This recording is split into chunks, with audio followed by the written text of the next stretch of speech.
They say lightning doesn't strike the dead, not unless there's something left unfinished.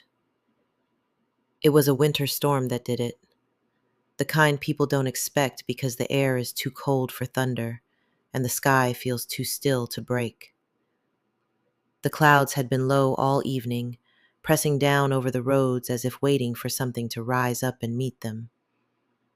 When the lightning finally came, it didn't scatter across the sky the way it does in summer. It came down in a single line, followed by a crack of thunder that seemed to arrive too late, as though it had lost its way. The man had already been dead for several hours by then. They were transporting him to the morgue just after midnight, his body sealed in a bag and laid out in the back of the transport vehicle. The driver made the trip dozens of times before, enough that the route felt automatic to him. He pulled into the loading area behind the building, killed the engine, and stepped out into the cold without much urgency, already reaching into his pocket for the keys he assumed were there. They weren't. He checked the other pocket, then the inside of his coat. The storm hadn't broken yet, but the air had changed. There was a sharpness to it, something metallic and faintly bitter. The driver didn't notice it at first, as he was too busy tugging uselessly at the locked handle. That was when the lightning came down. It struck directly onto the side of the vehicle, splitting the air with a brightness that swallowed everything else for a fraction of a second, followed by the sound of thunder.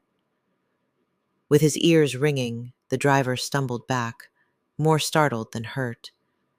He looked at the vehicle, expecting to see fire, but there was nothing. By the time his coworker came with a spare key, the storm had already begun to fade. The driver laughed it off and shook his head, explaining to his coworker how close the strike was. The coworker barely listened, already focused on the task at hand.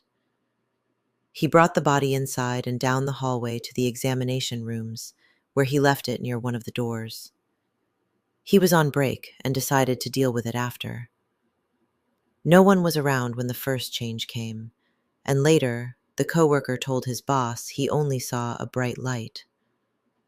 As he pushed the gurney into the room, he noticed a dim, pulsating glow beneath the black bag.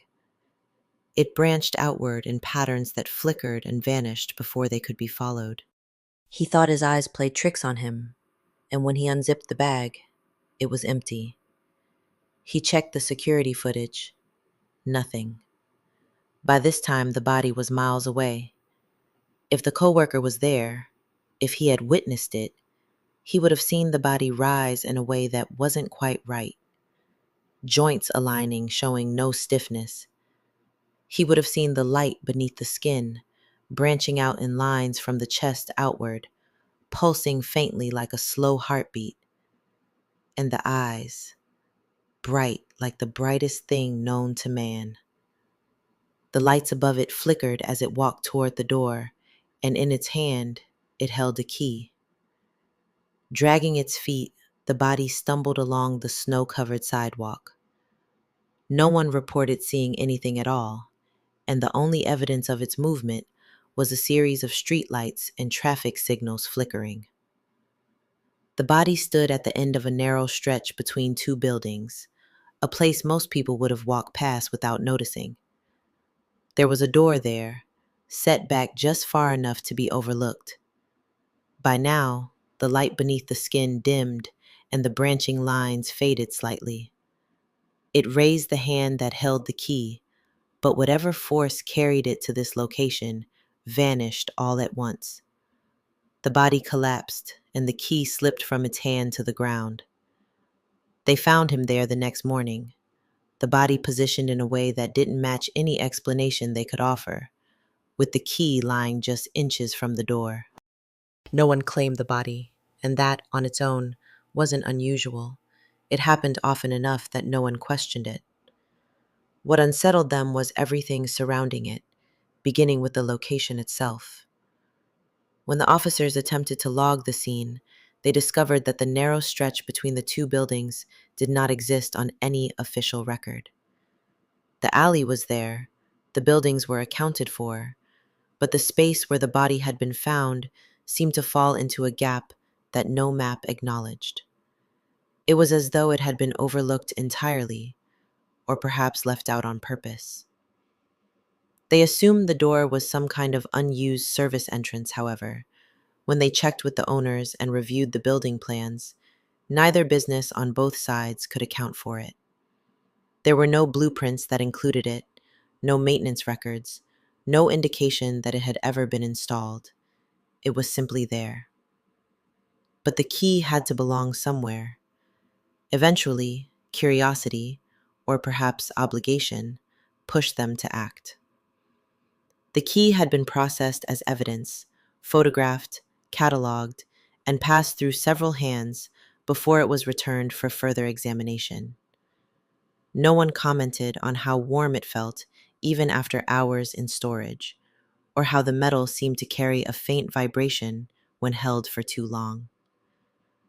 The officer assigned to the follow-up returned to the alley, and with the key in hand, he slid it into the lock. He heard a soft click as it turned. At first glance, the room looked like an empty, unlit space. The stilled air carried a faint metallic scent. When he stepped inside, he rubbed his hand along the wall to his right and left, looking for a light switch. When he found it, he turned it on and noticed that the room wasn't empty at all.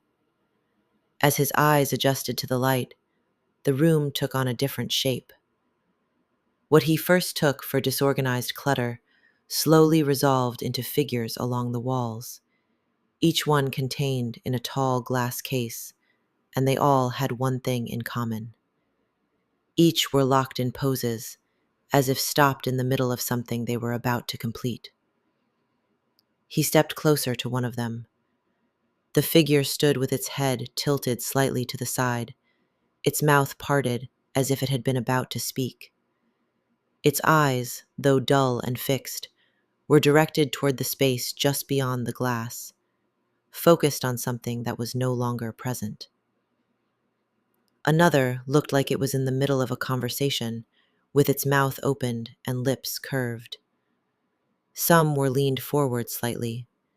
He even saw smaller-sized figures, one bent with its arms extended, as if greeting something that wasn't there. Each figure held a key, which looked identical to the one located by Corpse from the other night. And beneath the surface of their fake-looking skin were faint branching lines, spreading outward from their chests. Each glass case was labeled with first and last names. His eyes followed the line of glass cases along the wall until he noticed one case with nothing inside. But he noticed the label, which read his name.